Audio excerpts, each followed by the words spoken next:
Assalamualaikum warahmatullahi wabarakatuh. Saya Muhammad Sirajul Munir. Di sini saya akan menyampaikan mengenai pengenalan visualisasi data. Ini sekaligus menjadi aktualisasi dari latihan dasar CPNS saya. Pada video ini akan terdapat 5 hal, yaitu pengertian visualisasi data, kenapa harus visualisasi data, langkah visualisasi data, alat-alatnya, dan juga chart dan contoh pengerjaannya. Pertama, pengertian visualisasi data. Setiawan dan kawan-kawan pada tahun 2023 menyampaikan bahwa visualisasi data adalah konversi data menjadi format visual atau tabulat untuk menganalisis karakteristik dan hubungan antar data atau atribut.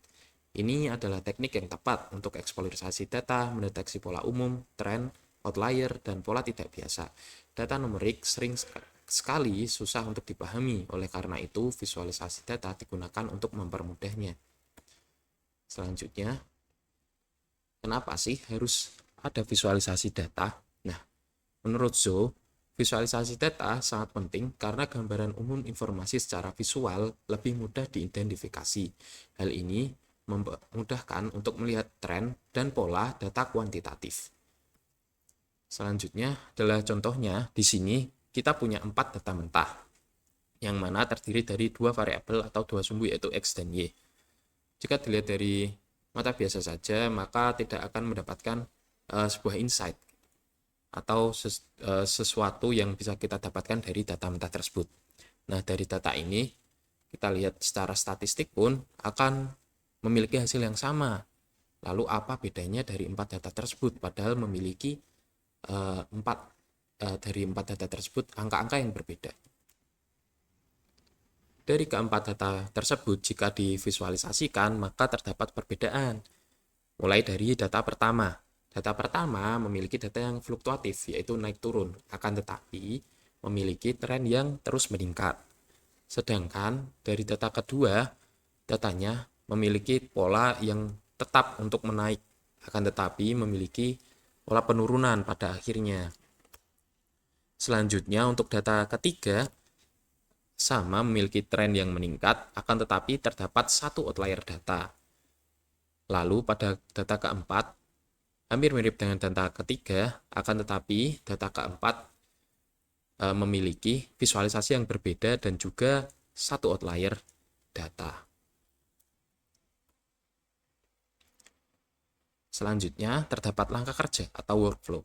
Menurut Cholesky, terdapat 5 langkah kerja secara simpelnya, yaitu understand atau memahami datanya, prepare atau melakukan preparasi dengan datanya, translate, lalu explore, dan question. Nah, secara lebih rinci, maknanya adalah yang pertama, understand your data, yaitu data apa sih yang akan digunakan. Setelah mengetahui itu, lalu preparing your data. Di sini itu tidak semua data yang kita dapatkan sudah siap untuk dilakukan analisa. Biasanya kita harus melakukan preprocessing seperti pembersihan data dan lain-lain. Lalu compute descriptive statistik. Nah, di sini kita melakukan komputasi statistiknya. Selanjutnya terdapat explore data visually. Nah, di sini kita melakukan eksplorisasi data menggunakan visualisasi data, yang mana hal ini akan memudahkan untuk menganalisa data tersebut.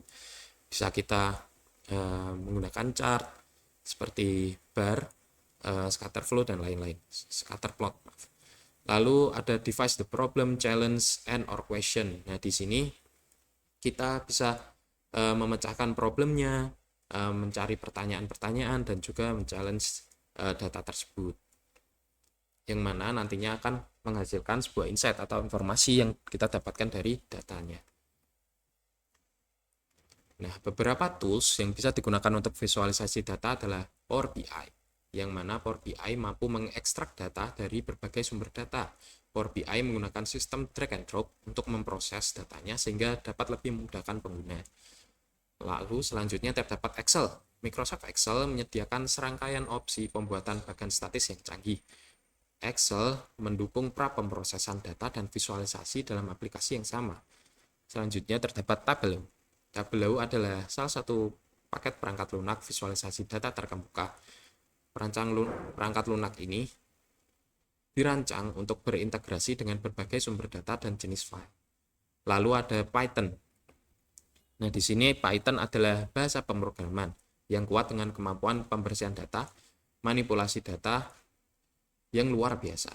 Python memiliki banyak library untuk visualisasi data tersebut. Salah satu contoh visualisasi data adalah bar chart atau diagram batang. Menurut Wiono, bar chart adalah diagram yang menggambarkan data dalam bentuk batang vertikal atau horizontal dengan panjang batang yang sesuai dengan nilai data. Bar chart berguna untuk membandingkan nilai antar kategori atau mengikuti perkembangan data dari waktu ke waktu. Selanjutnya kita akan memvisualisasikan datanya menggunakan Excel. Di sini data yang saya gunakan adalah data APBD Ternate dari 2018 hingga 2023. Kita dapat mengeblok saja data yang ingin kita gunakan, lalu klik insert dan klik chart yang ingin kita gunakan. Di sini kita ingin menggunakan bar chart, yang mana ada dua pilihan, yaitu vertikal dan horizontal. Saya akan memilih yang vertikal saja. Lalu klik yang mana yang akan kita pilih. Setelah itu bisa kita sesuaikan. Di sini karena belum sesuai, yang seharusnya pada bawah ini berupa tahun, yang mana ini masih belum sesuai, kita bisa klik kanan saja, lalu select data. Setelah itu edit horizontalnya, klik, dan klik panah ini, lalu kita blok pada tahunnya. Setelah itu kita klik enter. Nah, di sini sudah berubah tahunnya. Selain itu ada legend di sini karena kita hanya ingin menggunakan PAD-nya sebagai ukuran datanya, kita bisa hapus saja tahunnya di sini. Bisa kita klik remove. Maka sudah tampak data yang visualisasi data yang kita inginkan. Yang mana di sini memvisualisasikan PAD dari tahun ke tahun melalui 2018 hingga 2023. Nah, pada bar chart terdapat fitur lainnya yaitu stack bar chart, yang mana pada fitur tersebut dapat memvisualisasikan beberapa data pada chart yang sama. Contohnya di sini terdapat PAD, pendapatan transfer, dan lain-lain pendapatan daerah yang sah. Sama seperti tadi, kita harus mengebloknya, lalu klik insert, dan juga klik bar chart-nya. Nah, akan tapi saat ini kita memilih stack bar chart di sini. Nah, kita bisa sesuaikan lagi seperti tadi dengan cara select data, mengedit, masukkan tahunnya, lalu menghapus kolom tahun di sisi legend entry series. Nah, di sini kita bisa mendapatkan sebuah stack bar chart yang berisi PAD, pendapatan transfer, dan lain-lain pendapatan daerah yang sah dalam tahun yang sama, yang digambarkan dengan satu bar yang sama. Yang mana hal ini juga akan menunjukkan total atau jumlah dari pendapatan pada daerah tersebut. Nah, di judulnya kita tinggal bisa ganti seperti pendapatan APBD. Seperti itu. Lalu tinggal klik di luar chartnya. Dan chart yang kita inginkan sudah jadi. Yang mana di sini PAD digambarkan dengan warna oranye, pendapatan transfer warna hijau, dan lain-lain pendapatan daerah yang sah dengan warna biru. Tambahan pada bar chart, di sini kita juga bisa menampilkan nama aksisnya atau nama dari X dan Y-nya dengan cara mengklik plus ini. Lalu kita klik aksis title-nya. Nah, di sini kan muncul aksis title. Nah, kita bisa mengetikkannya nih sesuai dengan hal yang ingin kita tampilkan. Misalkan di sini bisa kita ketikkan jumlah pendapatan. Nah, sedangkan di sininya kita bisa ketikkan tahun.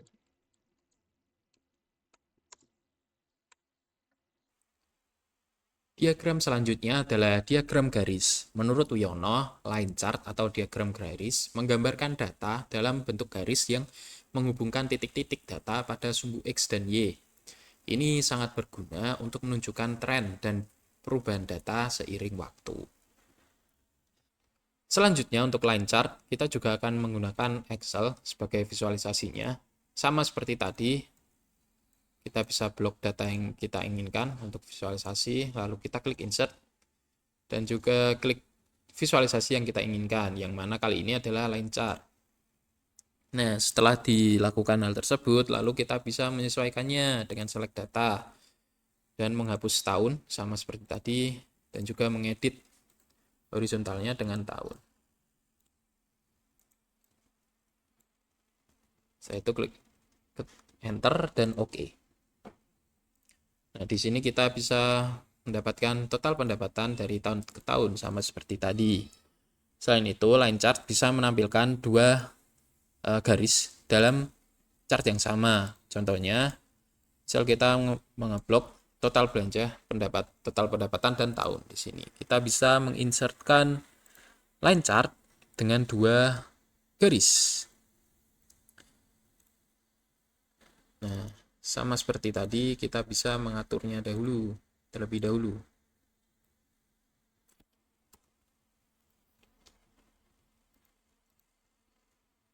Nah, seperti ini. Di sini kita bisa melihat dua data, yaitu total pendapatan dan total belanja, yang mana pada tahun 2023 di sini kita bisa melihat total belanjanya melebihi total pendapatannya.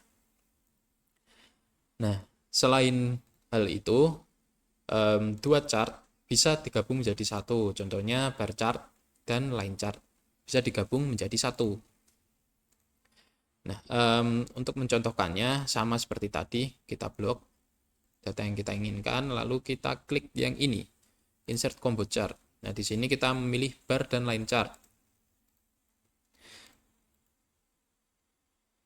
Lalu sama seperti tadi, lakukan konfigurasinya atau penyesuaian chartnya.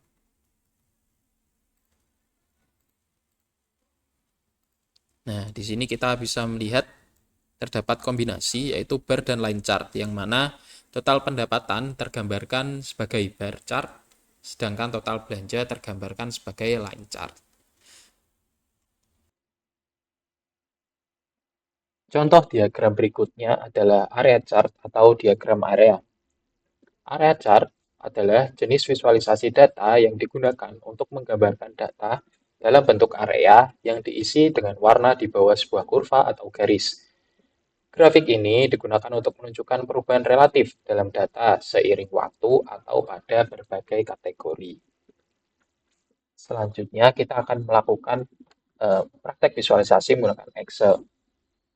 Di sini kita dapat mengeblok data mana saja yang ingin kita visualisasikan.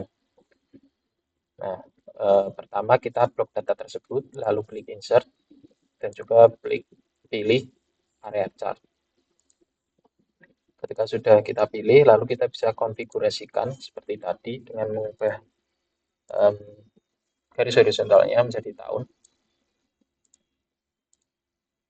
dan juga menghapus tahun dari seriesnya. Nah, setelah itu area chart akan terbentuk. Akan tetapi pada area chart ini PAD tertutup dengan data lainnya. Cara mengakalinya adalah dengan menaik turunkan data tersebut sehingga tidak tertutup dengan data lainnya. Di sini PAD tertutup dengan pendapatan transfer. Kita bisa turunkan PAD tersebut sehingga bisa terlihat. Lalu klik OK. Di sini PAD sudah terlihat dengan warna oranye, lain-lain pendapatan daerah yang sah dengan warna biru, dan pendapatan transfer dengan warna hijau. Selain hal ini, area chart juga dapat menampilkan beberapa hal lainnya, seperti stack chart, yaitu sama seperti bar chart tadi. Di sini area chart akan menampilkan data yang dijumlahkan atau dikumpulkan menjadi satu area chart dengan warna yang berbeda untuk menunjukkan perbedaannya. perbedaan sumber datanya lebih tepatnya. Di sini kita bisa melihat kombinasi data dari PAD, pendapatan transfer, dan lain-lain pendapatan yang ada dalam satu data bertumpuk seperti pada bar chart. Nah, selain itu juga terdapat hal lainnya, yaitu 100% stack chart. Sama seperti tadi, kita bisa langsung insert yang paling kanan ini 100% stack area.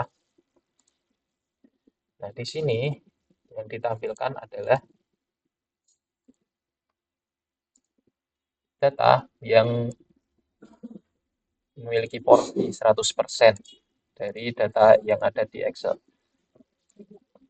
Nah, dari data 100% tersebut terdapat beberapa porsi data yang porsinya terdiri dari PAD, pendapatan transfer, dan lain-lain pendapatan daerah yang sah. Selanjutnya ada pie chart atau diagram lingkaran.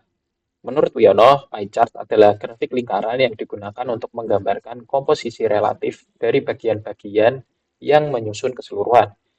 Setiap bagian mewakili persentase atau proporsi dari total. Selanjutnya, kita akan melakukan praktik visualisasi dengan Excel, yaitu berupa pie chart. Sama seperti sebelumnya, kita blok daerah yang ingin kita visualkan. Kita pilih pie chart di sini.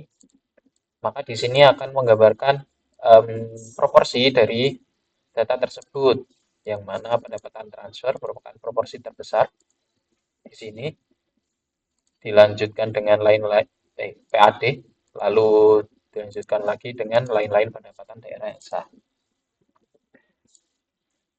Nah, selain berbentuk seperti ini, kita juga bisa membentuknya menjadi seperti donat. Contohnya sama seperti tadi, lalu klik insert, pilih ini dan pilih yang donat ini. Nah, ini akan menghasilkan hasil yang mirip dengan bentuk visualisasi yang berbeda. Selain itu,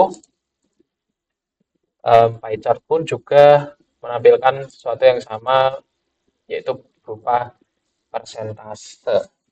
Yang mana contohnya di sini adalah saya sudah buat ini berupa persentase. Kita tinggal insert sama seperti tadi.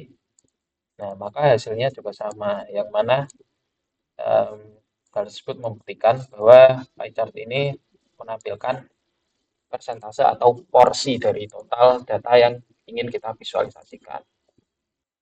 Chart selanjutnya adalah scatter plot atau diagram sebar. Menurut Wiono, scatter plot menggambarkan titik-titik data pada bidang kartesian dengan sumbu X dan Y. Ini berguna untuk menunjukkan hubungan antara dua variabel dan mengidentifikasi pola atau anomali. Selanjutnya, kita akan melakukan praktik visualisasi data. Di sini terdapat data indeks khusus penanganan stunting dan indeks pembangunan manusia dari semua provinsi di Indonesia. Kita tinggal pilih data yang ingin kita masukkan. Di sini saya mengecualikan data-data yang masih nol atau masih belum dapat isinya atau ada isinya. Lalu kita bisa pilih scatter di sini. Di sini data akan divisualisasikan menjadi sebuah titik-titik ya, yang mana ini adalah representasi dari titik X dan Y-nya. Lalu biasanya pada data scatter plot kita bisa menambahkan trend line di sini dengan cara mengklik chartnya, klik tambah ini dan klik trend line.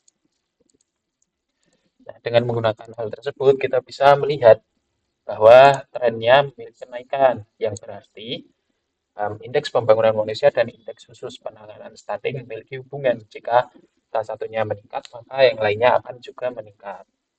Seperti itu. Chart selanjutnya adalah diagram gelembung atau bubble chart. Bubble chart atau diagram gelembung adalah diagram sebar atau scatter plot yang menunjukkan hubungan antara 3 atau 4 variabel. Posisi gelembung menunjukkan hubungan antara variabel X dan juga Y. Selanjutnya, kita akan melakukan visualisasi data menggunakan Excel. Di sini kita pilih data yang ingin kita lakukan visualisasi, lalu kita klik insert dan klik bubble chart. Nah, di sini data sudah tertampilkan dalam bentuk bubble. Kita bisa melihat bubble-nya besar atau kecil sesuai dengan jumlah penduduk. Kita bisa mengetahuinya dengan cara select data dan edit series. Di sini kita bisa lihat bubble size-nya berupa data yang berada di kolom D. Lalu, untuk bisa mengetahui atau memunculkan angka pada bubble-nya di sini agar bisa ketahuan, kita bisa klik plus pada ini, lalu klik data label. Nah, di sini yang tertampil masih bukan jumlah penduduk, yang mana adalah ukuran bubble yang sebenarnya. Caranya adalah dengan klik data label tersebut, klik kanan, lalu format data labels. Nah, di sini kita bisa merubahnya nih jadi X value, Y value, atau bubble size. Nah, kita klik bubble size-nya saja, lalu hilangkan Y value-nya. Nah, di sini sudah berubah menjadi um, angka pada jumlah penduduk atau berupa bubble size-nya. Nah, jika kita mau memasukkan nama kabupaten, kita bisa klik value from cell, lalu klik panah ini, dan blok nama kota dan kabupatennya, lalu klik OK.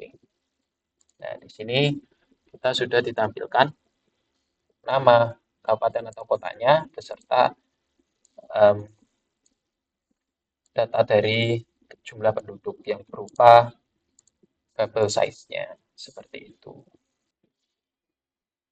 Selanjutnya adalah geochart atau field map.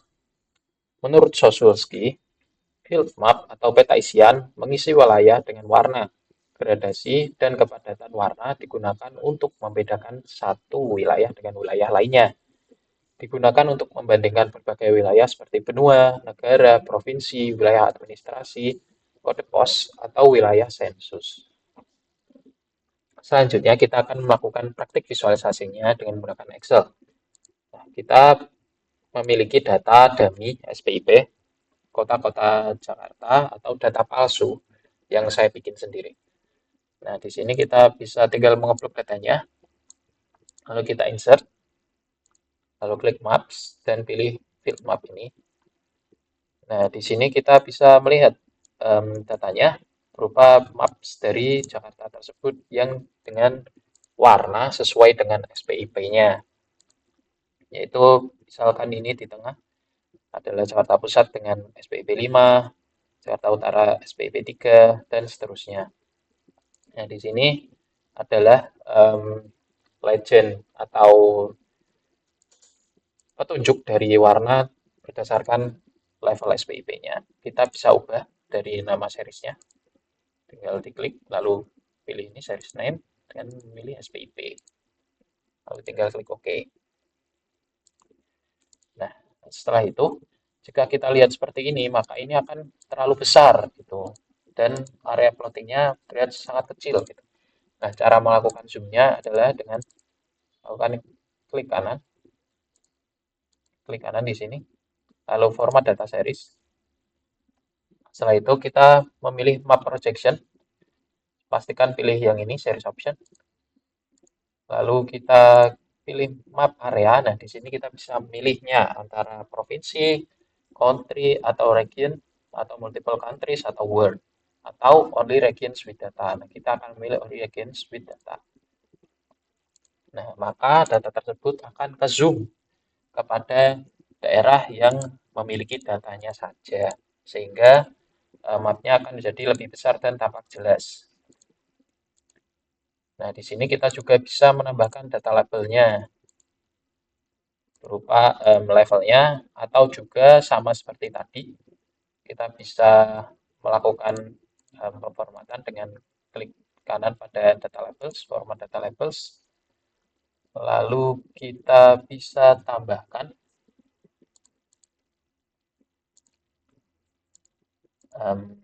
kategori name, gitu, sehingga akan muncul um, nama kota dan juga level SPIP-nya. Berikut adalah referensi yang saya gunakan untuk pembuatan video atau paparan ini. Nah, selanjutnya, terima kasih telah menyimak video saya. Apabila ada kesalahan kata-kata dari saya, mohon dimaafkan. Terima kasih. Wassalamualaikum warahmatullahi wabarakatuh.